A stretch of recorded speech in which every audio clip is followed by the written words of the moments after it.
Baik, kita lanjutkan kembali materi kalkulus 2 untuk fungsi transinden. Kali ini kita akan membahas tentang fungsi hiperbolik, apa itu fungsi hiperbolik dan inversnya, dan juga persamaan diferensial linear orde 1. Ini hanya berupa pengenalan untuk persamaan diferensial linear orde 1. Nah, yang pertama fungsi hiperbolik dan inversnya. Apa itu fungsi hiperbolik? Fungsi hiperbolik itu adalah fungsi yang menggunakan eksponensial ya, dan nanti kita bisa melihat bentuknya adalah hiperbolik. Di sini yang perlu diperhatikan adalah, nanti fungsi hiperbolik itu sangat menyerupai sifat-sifatnya dengan, trigonometri, sehingga dinamakan dengan sin hiperbolik X, cos hiperbolik X, tangen hiperbolik X, kotangen hiperbolik X, sekan hiperbolik X, dan kosekan hiperbolik X. Dan kita bisa melihat sifatnya bahwa tangen hiperbolik itu sama dengan, sin hiperbolik dibagi cos hiperbolik. Begitu juga dengan kotangen dan sekan sama gitu, sekan hiperbolik sama dengan 1/cos hiperbolik. Jadi sifatnya sangat mirip dengan sin, cos, tangen, dan lain sebagainya. Yang perlu diperhatikan adalah definisi dari sin hiperbolik dan cos hiperbolik adalah sin hiperbolik itu merupakan, X pangkat X dikurangi E pangkat min X dibagi dengan 2. Sedangkan cos hiperbolik bedanya adalah di sini minus dan plusnya, jadi E pangkat X ditambah E pangkat min X per 2. Nah, untuk turunannya sebentar di sini kita bahas turunannya, oh ya. Nah, untuk turunannya, jadi kalau kalian, perhatikan bahwa turunan dari, sin, hiperbolik X, ini ya, dx dari, eee, sin hiperbolik X. Nah, jadi kalau kita lihat sama seperti menurunkan eksponensial, E pangkat X diturunkan tetap E pangkat X dan E pangkat min X diturunkan menjadi minus E pangkat min X. Sehingga kita bisa melihat kalau, sin hiperbolik X diturunkan maka, minus yang di tengah ini akan dikalikan dengan minus dari turunan ini menjadi positif.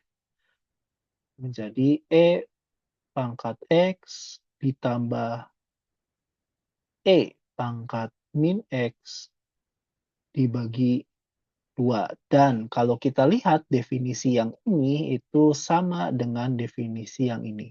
Sehingga bisa dikatakan turunan dari sin hiperbolik X itu adalah cos hiperbolik X. Nah, bagaimana dengan turunan dari cos hiperbolik X? Kita bisa mengecek apakah sama dengan trigonometri, yaitu menjadi min sin hiperbolik X. Nah, kita bisa cek sekarang cos hiperbolik X. Oke, kita lihat E pangkat X diturunkan menjadi tetap E pangkat X. Nah, pembagi 2 bisa kita keluarkan karena tidak mengandung variabel. Dan ditambah E pangkat X kita turunkan menjadi minus E pangkat min X. Nah, di sini kita bisa melihat bentuk ini ternyata adalah bentuk yang sama dengan sin hiperbolik X. Jadi bukan minus sin hiperbolik X, tetapi sin hiperbolik X. Jadi turunan, nah ini mungkin yang agak sedikit membedakan sifatnya ya dengan trigonometri. Turunan dari cos hiperbolik X adalah sin hiperbolik X, dan turunan dari sin hiperbolik X adalah cos hiperbolik X. Nah, bagaimana dengan, grafiknya? Nah, ini adalah grafik dari, sin hiperbolik X, seperti ini. Nah, dan ini adalah cos hiperbolik. Jadi berbeda dengan, fungsi kuadrat, nah ini adalah, dia memiliki bentuk hiperbolik ya, di sini, hiperbolik. Nah, oke.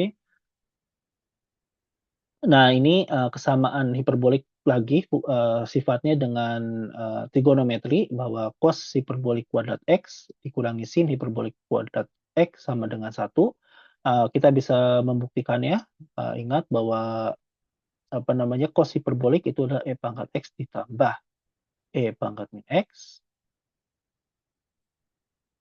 per 2, kita kuadratkan, min, sin hiperbolik juga sama ya, E pangkat X, tapi ini yang negatif, min E pangkat min X per 2 dan kita kuadratkan, ini negatif ya. Nah,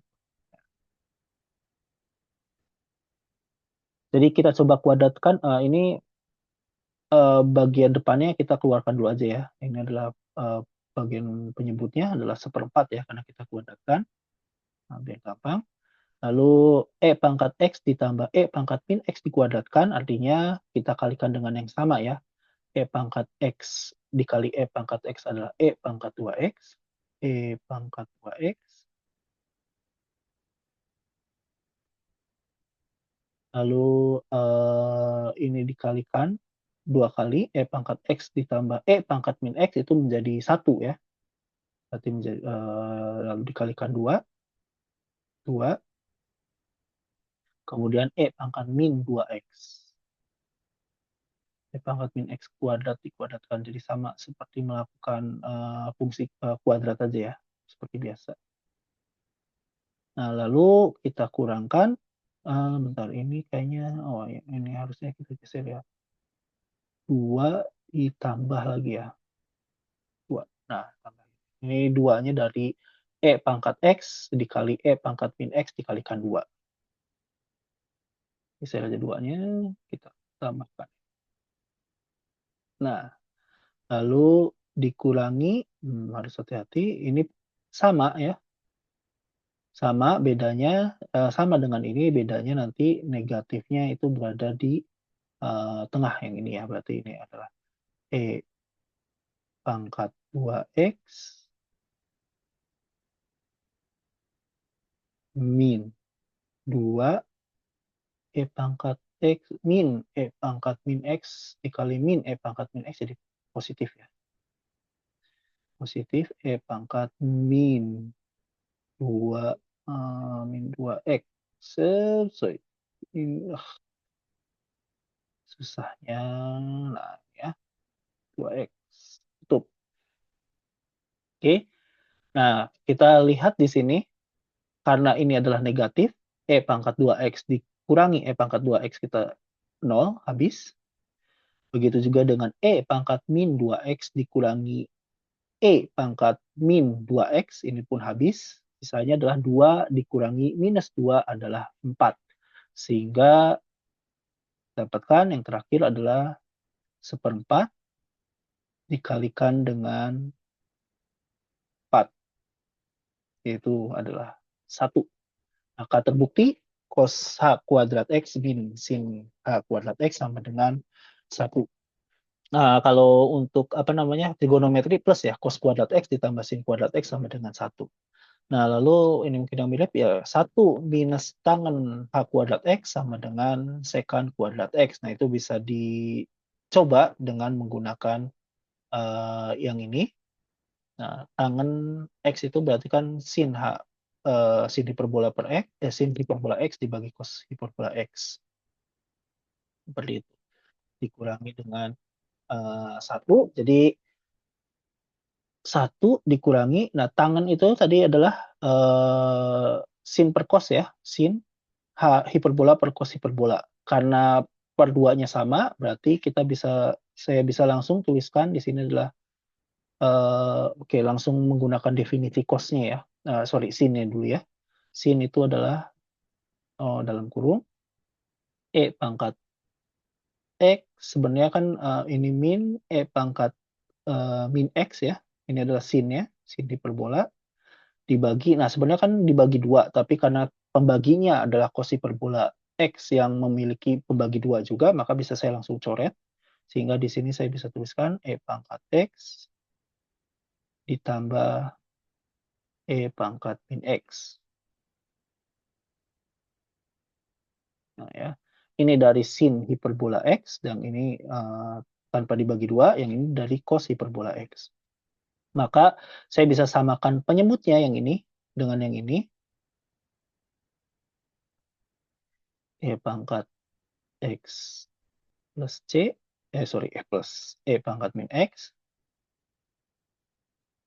Lalu yang ini pun sama, E pangkat X plus E pangkat min X dikurangi Hmm, ini kuadrat ya, sorry, ini kuadrat ya. Berarti kalau kuadrat, ininya tetap kuadrat, saya bisa gunakan kuadrat. Hmm,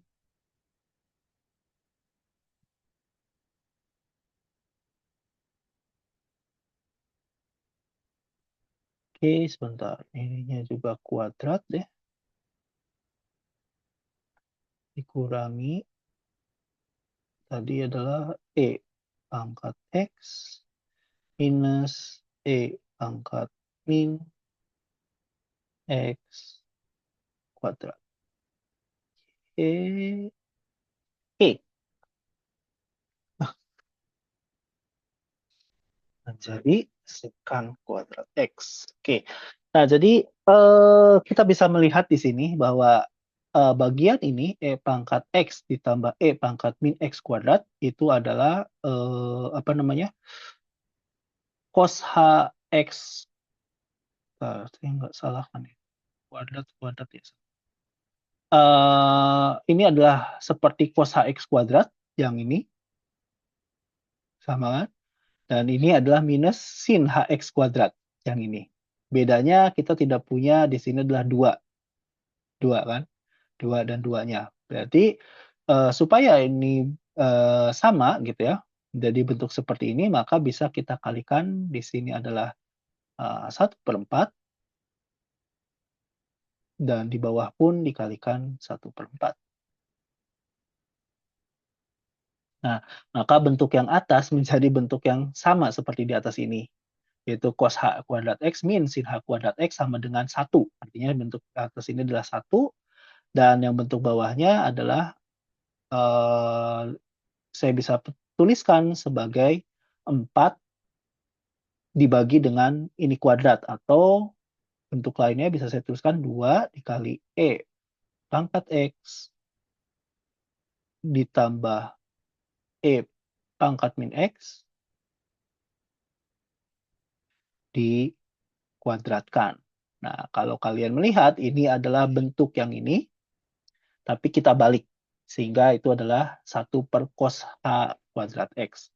Atau sama dengan secant H kuadrat X. Nah, jadi ini bentuk yang terbukti ya, bahwa 1 min tangen H kuadrat X sama dengan secant H kuadrat X. Nah, bagaimana dengan turunan yang tadi saya sudah sedikit membahas ya, bahwa turunan sin HX sama dengan cos HX dan turunan cos HX sama dengan sin HX dengan turunan tan HX berarti ini akan sama dengan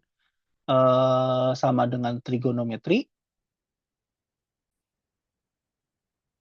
yaitu adalah sekan H sekan hiperbola X. Oke.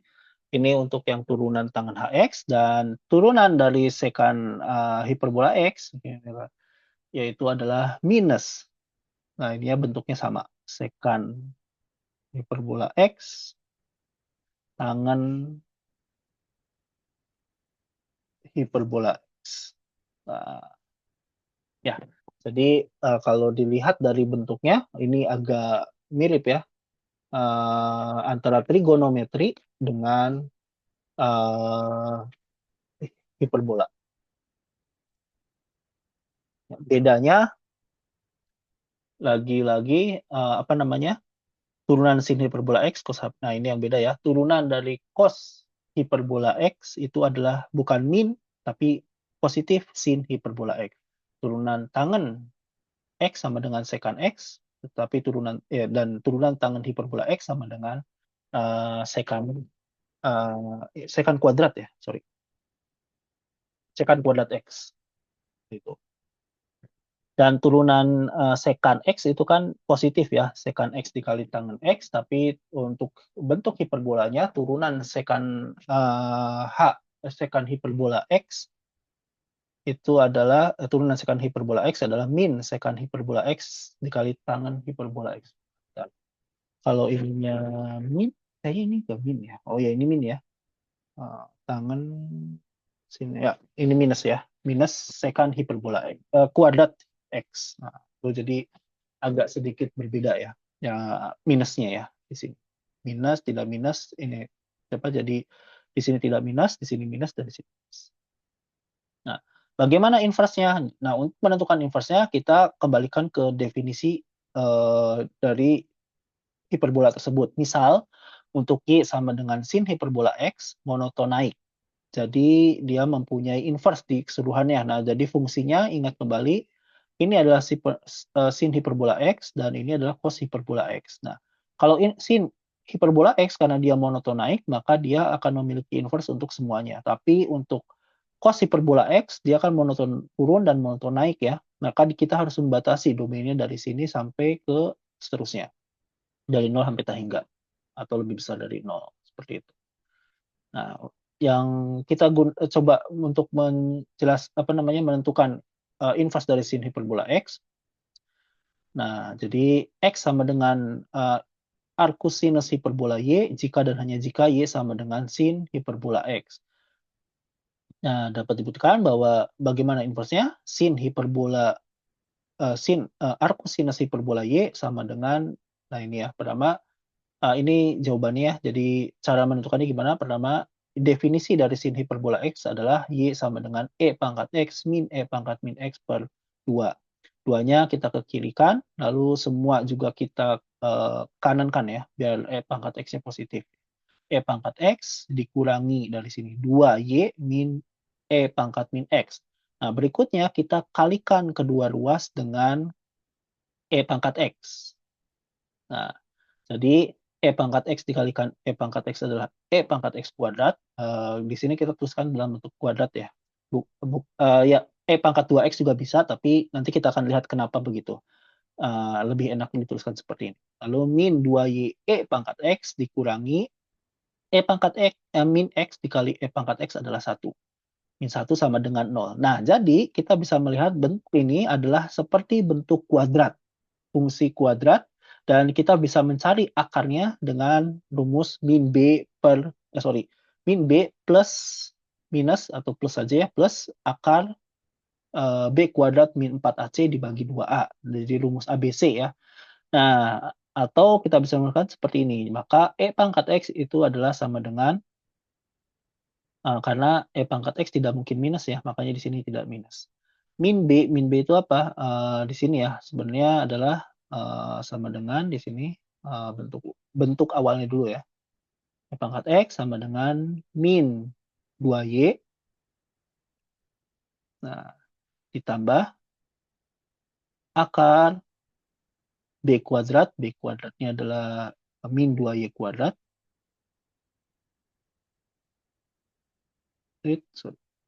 Min 2Y. Di sini adalah kuadrat. Min 4, minus 1, A kali C. Berarti positif ya. Positif 4. Nah, 2 kuadrat ditambah 4, ya ini berarti sama bisa kita keluarkan ya. 4-nya dikeluarkan dibagi di sini 2. 2A-nya 2 ya. Nah, jadi 4 ini bisa kita keluarkan, diakarkan menjadi 2. Jadi saya bisa hapus 2-nya yang di sini. Ini juga jadi 1. Nah, dan 2-nya keluar di sini. Karena 4 diakarkan. Maka 2-nya bisa kita coret. 2, 2, dan 2. Nah, sehingga menjadi min B. Oh, ini min B berarti plus ya. Nah, menjadi Y ditambah akar Y kuadrat ditambah 1. Ingat, karena E pangkat X tidak mungkin kurang dari 0, tidak mungkin 0 ya, ataupun kurang dari 0, maka tidak ada minus di sini. Nah, kita dapatkan, sehingga bisa ditulis untuk arcus sin hiperbola X adalah supaya ini supaya X-nya saja menjadi ln X plus akar X kuadrat plus 1. Nah, sedangkan untuk arcus cosinus, domainnya adalah untuk X lebih besar sama dengan 1.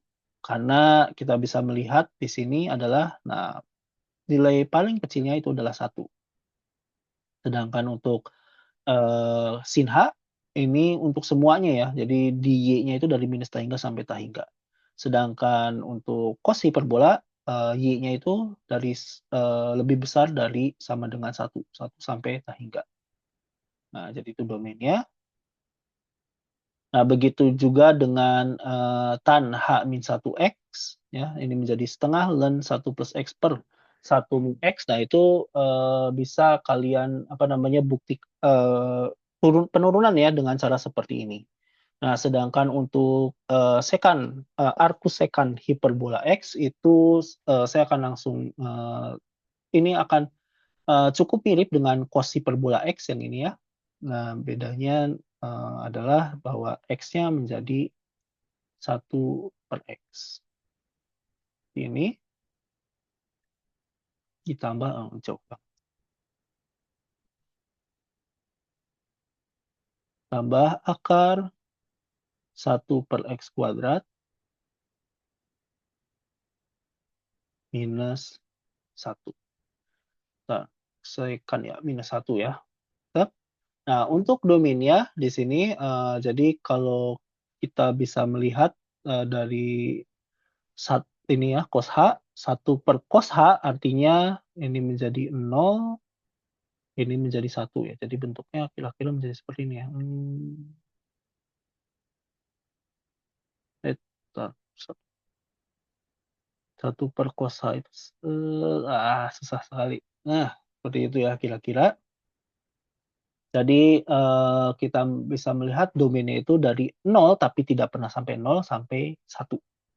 Nah, kayaknya yang cukup penting sampai di sini ya, berarti ini domainnya adalah 0, tapi tidak pernah menyentuh 0, X sampai sama dengan 1. Nah, seperti itu.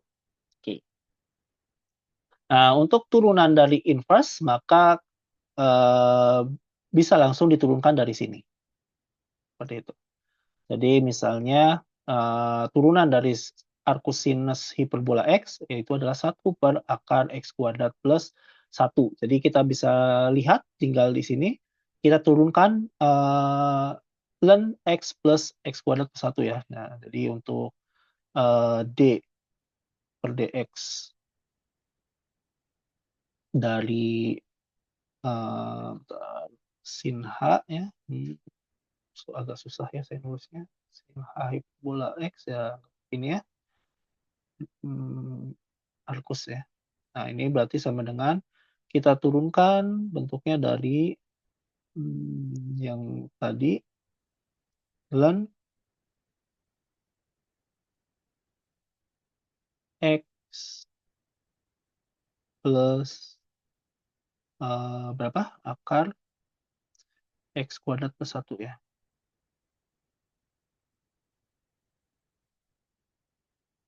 Nah, untuk sin plus ya? Ya, plus ya, sin H, sin hiperbola. Nah, berarti turunan ln kita ingat kembali, kita langsung gunakan pembagi, itu adalah X plus ya 1 per dalamnya aja ya, akar X kuadrat, kuadrat plus 1, ya terima saja tulisannya menjadi seperti ini, agak susah saya nulisnya. Nah, lalu kita turunkan ini 1 ditambah, nah turunkan terhadap X, ini turunkan terhadap X adalah 1/2 dikali akar X kuadrat plus 1, kemudian baru X kuadratnya saya turunkan menjadi 2X. Oke, tutup. Nah, ini saya bisa coret 2-nya, coret, coret. Nah, kemudian, ini jadi tetap 1 ya. Nah, berikutnya ini tetap, saya tuliskan kembali, X plus akar X kuadrat plus 1. Nah, kemudian yang di dalam kurung ini saya akan coba samakan penyebutnya, supaya menjadi akar X kuadrat plus 1, maka dia menjadi akar di atasnya juga X kuadrat plus 1 di dalamnya ya. Tetap. Nah, jadi penyebutnya sama, saya bisa tuliskan ulang seperti ini. Nah, terus 1 ditambah X. Dan ternyata kalau kalian lihat bentuknya, bagian yang ini dengan bagian yang ini sama. Nanti kita bisa coret dan coret. Sehingga sisanya tinggal yang bagian ini saja. 1 dibagi akar X kuadrat per 1. Nah, jadi deh yang ini. Dengan cara yang sama, kita juga mendapatkan turunan dari arcus cos hiperbola X. Nah, untuk yang tangen hiperbola mungkin agak sedikit susah ya, di sini kita tidak akan membahas. Tidak perlu kayaknya tidak perlu diturunkan, ya. Jadi ini yang umumnya, paling mungkin, apa namanya, umumnya yang cukup mudah untuk digunakan. Nah, jadi ya, ini ternyata ditanyakan di latihan ya. Oke. Jadi, nanti kalian bisa coba sendiri. Nah, jadi tinggal diturunkan dari sini. Memang di sini agak sedikit ribet ya, karena ini adalah fungsi pembagian. Kalian harus menggunakan aturan pembagian, yang kemudian di sini ada 1/X, ini pun akan sedikit ribet. Nah, nanti bisa digunakan untuk latihan, untuk menentukan turunan arcus tangen hiperbola X dan arcus sekant hiperbola X. Nah, ini sebenarnya jawaban untuk yang di slide sebelumnya. Eee, Kalau kita ingin membuat, roda persegi, sepeda gitu ya dengan roda persegi, maka lintasannya harus seperti ini, gitu ya. Supaya dia tidak naik turun. Nah nah jadi, bentuk lintasannya seperti ini. Nah, jari-jarinya ini adalah satu dengan Y supaya tidak, bergerak turun. Jadi titik tengahnya ini dia akan selalu sejajar terus, tidak pernah naik dan turun. Maka perubahannya itu D per dx adalah akar dari Y kuadrat min 1. Ini adalah bentuk, Y kuadrat min 1 yang ini ya, bentuk hiperbola. Nah, oke. Itu untuk, fungsi hiperbola dan inversnya. Berikutnya adalah persamaan diferensial linear orde 1. Eee, kit jadi, kita telah berhadapan dengan persamaan diferensial orde 1 yang sederhana, yang dapat diselesaikan dengan metode pemisah peubah. Sebagai contoh adalah tadi pada pertumbuhan, populasi, pertumbuhan eksponensial ataupun peluruhan radioaktif, kita memiliki fungsi dy per dt sama dengan ky. Dan kita bisa melihat dengan notasi Leibniz, maka kita bisa pisahkan menjadi di sini adalah dy, per y sama dengan K dikalikan, dt ya. Dengan demikian kita bisa pisahkan mana yang mengandung variabel y, mana yang tidak. Lalu kita integralkan ke dua ruasnya. Begitu juga misalnya untuk dy per dx sama dengan x per y, ini pun kita bisa pisahkan ya dengan notasi Leibniz. Kita pisahkan yang mengandung, variabel x dan yang mengandung variabel y, kemudian diintegralkan. Begitu juga untuk yang, ini apa, Newton, eee, suhu ya, penurunan suhu Newton dan juga lain sebagainya. Bentuk seperti ini pun sama. Jadi bisa kita pisahkan antara variabel yang berbeda.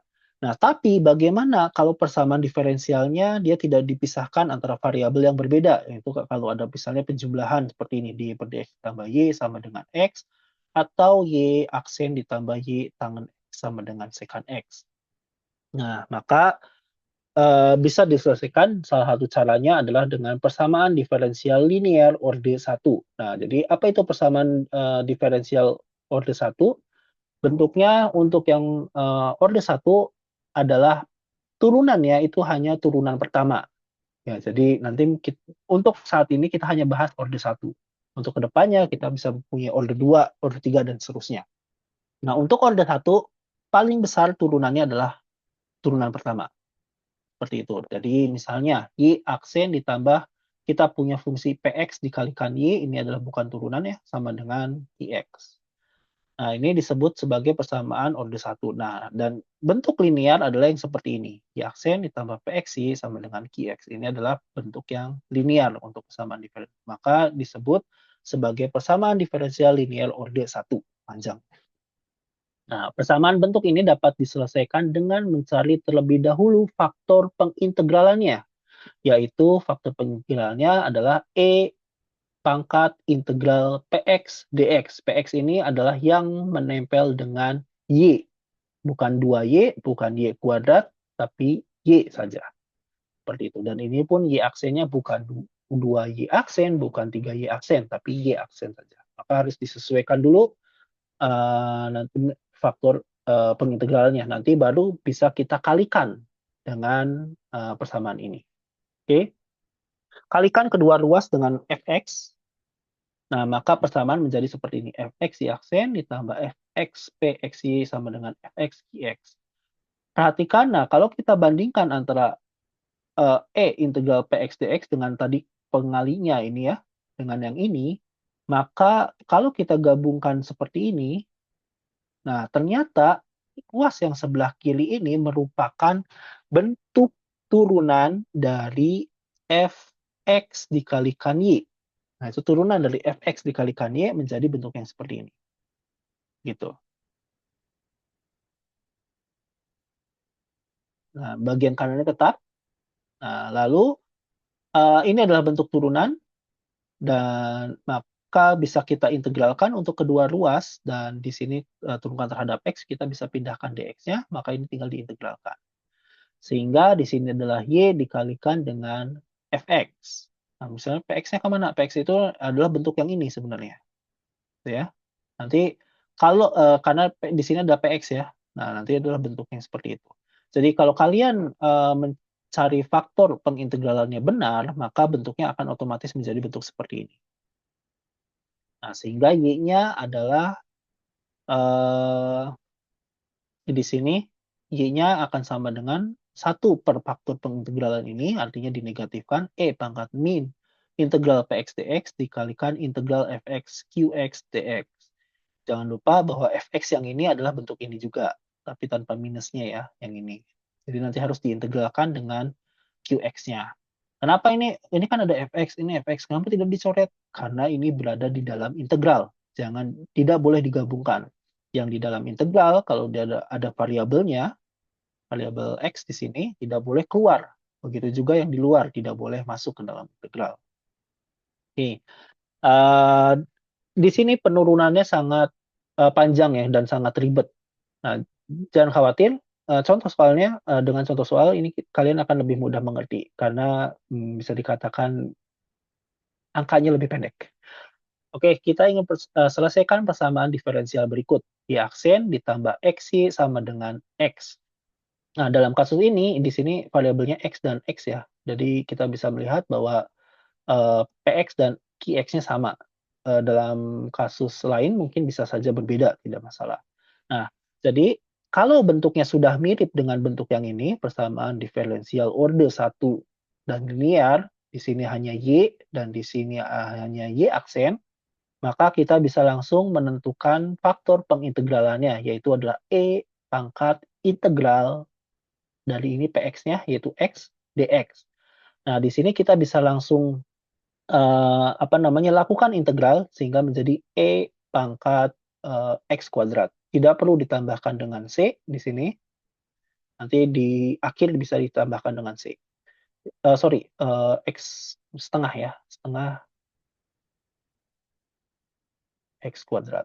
Nah, kemudian kita kalikan ke sini, sehingga menjadi E pangkat setengah X kuadrat, dikali Y aksen, ditambah E pangkat setengah X kuadrat XY, sama dengan E pangkat setengah X kuadrat X. Nah, kalau kalian menghitung faktor pengintegralannya benar, maka ini akan otomatis menjadi seperti ini.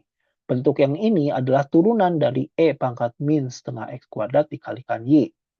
Tidak percaya? Kalian turunan ini menggunakan perkalian ya, aturan rantai, maka turunan yang pertama adalah E pangkat setengah X kuadrat dikalikan Y aksen, yang ini. Yang kedua adalah Y-nya tetap, ini yang diturunkan. E pangkat setengah X kuadrat dikalikan setengah X kuadrat diturunkan menjadi X ya. Jadi E pangkat setengah X kuadrat dikalikan X dikalikan Y.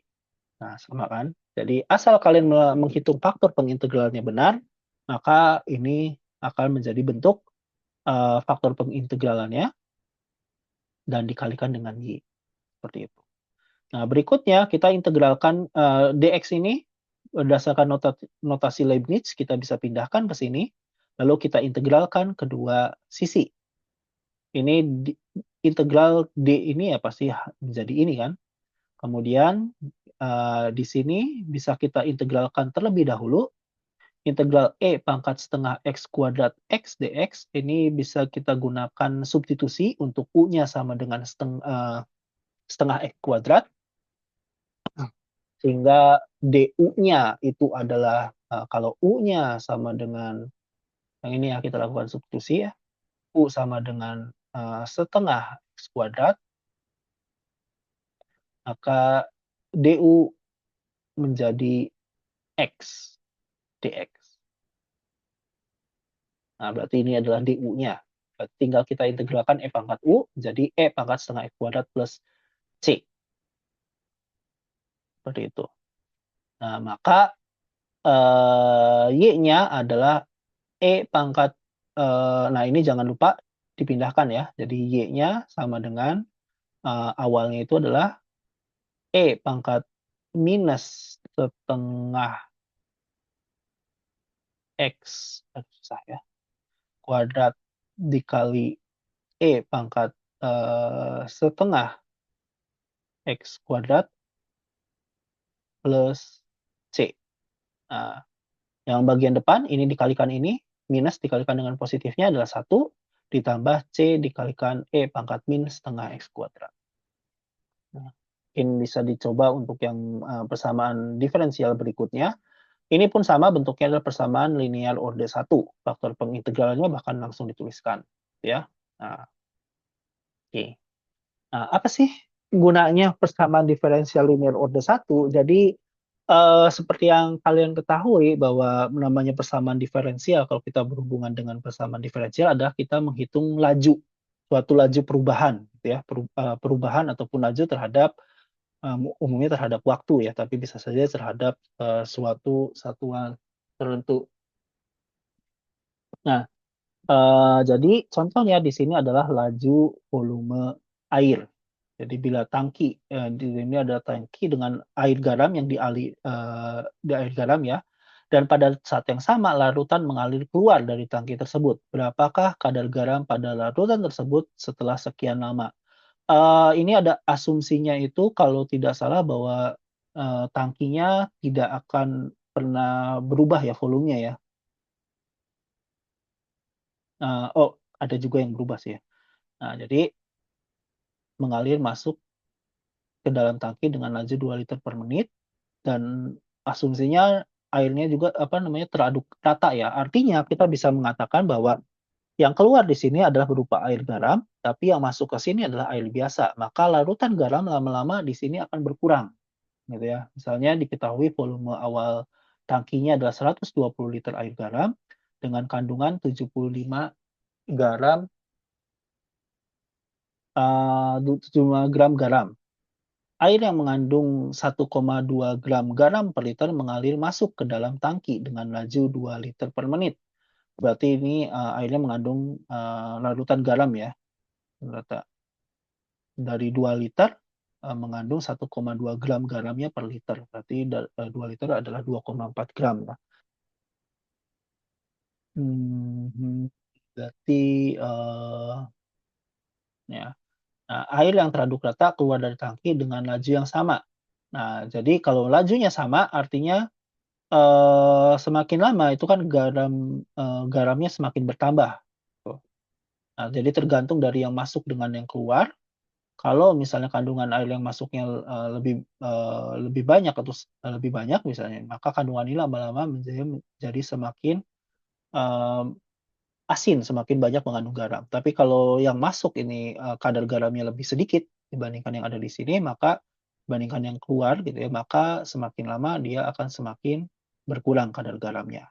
Nah, ini adalah tentang, laju dari, konsentrasi garam pada larutan.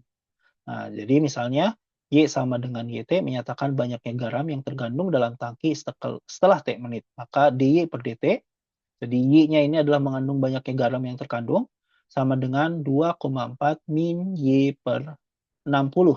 Di sini ya selama T menitnya tadi ya. Jadi, ini adalah garam yang masuk, yaitu kita bisa melihat 2,4 gram dalam 2 liter larutan itu ya, karena dia sama semua kan, jadi kita hanya melihat garamnya saja, 2,4, gram dikurangi garam yang keluar. Nah, di sini kita tidak tahu berapa garam yang keluar, tapi nah sebut saja adalah Y ya, dalam, 1 menit. Maka di sini dy per dt ditambah Y per 60 sama dengan 2,4. Ini fix ya, jadi garam yang apa namanya, konsentrasi garam yang masuk adalah sama. Solusinya, maka kita gunakan tadi persamaan diferensial orde 1 dengan faktor, ininya berarti pangkat integral 1/60 dt. Nah, maka kita dapatkan hasilnya ini adalah Y sama dengan 144 ditambah C dikali E pangkat min 1/60 T. Jadi pada T sama dengan 0, kita bisa melihat kandungan garam di sini awalnya adalah 75 gram. Nah, jadi kita lihat T sama dengan 0 dan Y-nya 75, maka C-nya adalah minus 69. Sehingga ini adalah persamaannya. Nah, jadi eh, di sini kita bisa melihat bahwa P-nya semakin lama itu akan apa namanya, untuk eksponensialnya ini, karena eksponensial negatif, dia akan semakin lama semakin turun. Yang mengakibatkan bahwa, untuk waktu yang, apa namanya, untuk waktu yang sangat banyak, misalnya entah itu dalam 100 menit kemudian atau 5 jam kemudian, maka dia akan lama-lama mendekati nol atau nilai ini menjadi nol, sangat kecil. Dan kadar garamnya menjadi 144. Yaitu dari mana 144? Karena air ini adalah jumlahnya selalu 120 liter dan kandungan yang masuk adalah 1,2 liter, maka keadaan akhirnya adalah 1,2 gram per liter itu dikalikan 120 liter, yaitu 144 gram garam. Nah, itu adalah konsentrasi akhirnya, gitu. Jadi dia, bertambah ya, dari yang tadinya hanya 75 gram, karena konsentrasinya ternyata banyak yang masuk, maka dia akan bertambah sampai keadaan, steady state-nya atau stagnannya adalah 144 garam dalam total 120 liter larutan tersebut. Nah, dalam bidang teknik elektro yang paling mendekat, apa namanya, yang menggunakan persamaan diferensial adalah rangkaian listrik yang sudah melibatkan induktor ataupun kapasitor. Nah, hanya satu ya, karena kita hanya baru membahas persamaan diferensial orde 1. Kalau kita melibatkan keduanya, induktor dan juga kapasitor, maka, dia menjadi persamaan diferensial orde 2. Nah, untuk dalam hal ini kita contoh dulu untuk yang induktor. Dalam, rangkaian listrik RL dengan sumber tenaga, sebut saja ini adalah ET, akan dialiri arus I sama dengan IT. Jadi ini adalah tegangannya, mungkin tegangan bolak-balik. Biasanya kalau kita berhubungan dengan induktor dan kapasitor, kita menggunakan sumber bolak-balik ya, sumber AC. Maka persamaan, yang memenuhi rangkaian ini adalah LdI per dt ditambah RI sama dengan ET. Jadi, di sini kita bisa melihat bahwa tegangan pada induktor itu ini tegangan ya, ini kan tegangan pada resistor dan ini adalah tegangan pada induktor. Tegangan pada induktor itu dipengaruhi atau besarnya tergantung dari perubahan arus yang mengalir pada induktor tersebut setiap waktu. Seperti itu. Dengan L adalah induktansi Henry dan R adalah resistansinya dalam ohm. Nah, jadi di sini kita bisa melihat bahwa ini adalah turunannya dan ini adalah I-nya. Ini I aksen dan ini adalah I. Nah, oke, jadi ini sudah seperti persamaan linear orde 1 yang tadi, ada Y aksen dan ada Y. Tapi di sini ada L, artinya kalian harus membagi sisi ini semuanya dengan L terlebih dahulu. Sehingga nanti bentuknya menjadi I aksen ditambah R per L I sama dengan ET per L. maka menjadi bentuk persamaan diferensial orde 1 yang di atas tadi. Dengan kata lain, kalau kita punya tadi ada, bentuknya menjadi I aksen ditambah R per LI sama dengan E per L, seperti ini, maka kita bisa menghitung langsung, apa namanya, faktor pengintegralannya adalah E pangkat integral R per L dt. Nah, ini kan konstan kan sebenarnya kalau misalnya R-nya adalah, wow, 1 megaohm, L-nya adalah 1 Henry, berarti kan 10⁻6 ya, tinggal E pangkat integral 10T, 10⁻6T kan, hanya seperti itu. Itu adalah faktor pengintegralannya. Jadi ini bisa dihitung, ya kan, bisa dicoba nanti untuk latihan. Baik, terima kasih untuk, fungsi transenden, materinya hanya sampai di sini. Berikutnya kita akan membahas, materi lainnya.